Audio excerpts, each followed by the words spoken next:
नमस्कार. मी कविता पंकापुरे. आजच्या वारली चित्रकलेच्या भागामध्ये आपण बघणार आहोत काही मानवी आकृत्या.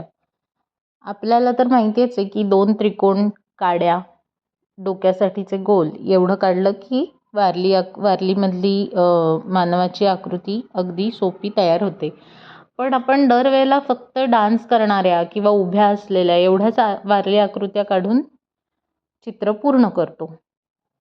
पण वेगवेगळी कामं करणारी वारली आकृती काढायची असेल तर ती कशी काढायची? ती फक्त त्रिकोण, काड्या आणि गोल ह्याच्यातच कशी काढता येईल? त्याच्यासाठीचा आजचा सगळा व्हिडिओ आहे. अगदी सोपं आहे.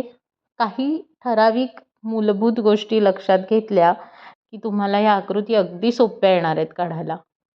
पहा, मी पहिल्यांदा स्त्री आणि पुरुषाचं साधं चित्र काढून घेतलंय.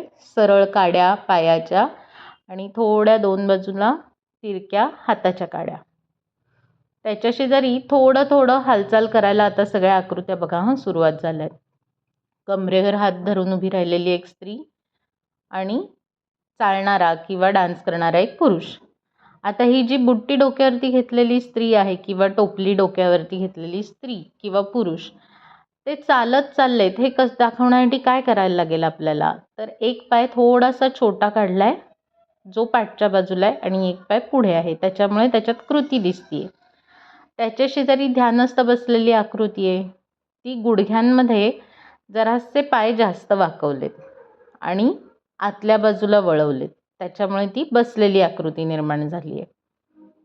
नंतर झाली गुडघ्यावरती बसलेली स्त्री आणि आता दोन्ही पाय गुडघ्यात वाकवलेत, दोन्ही हात वाकवलेत आणि त्रिकोणांची स्थिती मी बदलली आहे.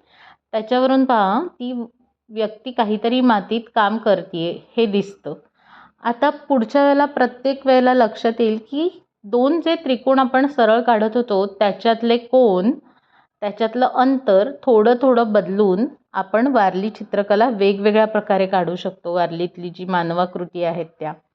आता ह्या आकृतीत तर पूर्णपणे 2 त्रिकोणांमधला कोनातले अंश बदललेले आहेत. ही भातशेतीत लावणी करणारी स्त्री आहे. भातशेतीची लावणी, हातात रोपं दिसत आहेत बघा भाताची. त्याच्या शेजारी मी 2 आकृत्या एकमेकांशी निवांत गप्पा मारत बसलेल्या म्हाताऱ्या माणसांच्या काढते. म्हाताऱ्या माणसांची हाडं किंवा सांधे कसे वळलेले असतात त्याचा विचार करून फक्त हातापायाच्या काड्यांचे आणि कमरेतले त्रिकोणांचे अँगल मी बदललेत आणि त्यानुसार हे केलेलं आहे. आता ह्या आकृतीमध्ये खालच्या त्रिकोणाची उंची कमी केली आहे, त्याच्यामुळे ती व्यक्ती बसली आहे हे लक्षात येतं आहे. त्याच्यापुढे परत सरळ ठेवून ही आकृती एका साईडच्या अँगलने दाखवली आहे पहा. जी चालत चालली आहे किंवा बोलतीये किंवा बोलत उभी आहे किंवा बोलताना हलतीये. ह्या आकृतीत थोडंसं अजून मी अँगल वळवलाय बघा, जरा जास्त वळवलाय, अंतर कमी केलंय, 2 त्रिकोणांमधले अंश कमी केलेत आणि ही अगदी पूर्ण वाकली आहे आणि काय करते पहा, तुम्हाला ओळखता येते का? बरोबर पाणवठ्यावरनं ती पाणी काढून घेते आणि उचलते पूर्णपणे वाकून. त्याच्या पुढची जी आकृती आहे ती अगदी पूर्ण त्या व्यक्तीच्या स्वतःच्या पाठच्या बाजूला उलटी वाकली आहे. हे कशावरनं लक्षात येतं? तर कुठल्या दिशेला त्या व्यक्तीचे पाय वळलेले आहेत किंवा दुमडले गेले आहेत, हात कुठल्या दिशेला दुमडले गेले आहेत, त्याच्यावरनं हे तुम्हाला ठरवता येऊ शकतं. परत आंबाड्याचं कुठल्या दिशेला तुम्ही आंबाडा काढलाय त्या व्यक्तीचा ह्याच्यावरनं.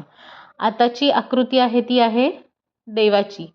त्या व्यक्तीला मुकुट काढला की ती महत्त्वाची व्यक्ती होते आणि देवाच्या हातातही आयुध असतात, त्याच्यामुळे ही देवाची आकृती.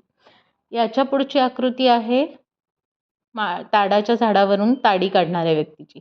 याच्यातले पण त्रिकोणांमधला अँगल कमी ठेवलेत मी आणि पायाची आणि हाताची स्थिती अशा प्रकारे केली आहे की ती त्या झाडावरती चढते असं वाटतंय बघा. ह्याच्या पुढची 2 अगदी कॉमन आकृत्या काढून दाखवणारे, ज्या तारपा वाद्य वाजवत आहेत किंवा ढोल वाजवत आहेत. तुम्हाला माझे हे व्हिडिओ कसे वाटत आहेत? सोपे वाटत आहेत का? अजून काही शंका आहेत का? हे मला नक्की कमेंटमध्ये कळवा. पुन्हा एकदा व्हिडिओ लाईक करा, शेअर करा एकमेकांशी, ज्यांना चित्रकला शिकायची इच्छा आहे त्यांना. आणि कमेंटमध्ये तुमच्या शंका नक्की लिहून पाठवा. तुम्हाला आवडलं असेल तर तशाही कमेंट मला पाठवा. आणि लाईक, सबस्क्राईब करायला विसरू नका आणि नक्की शेअर करा.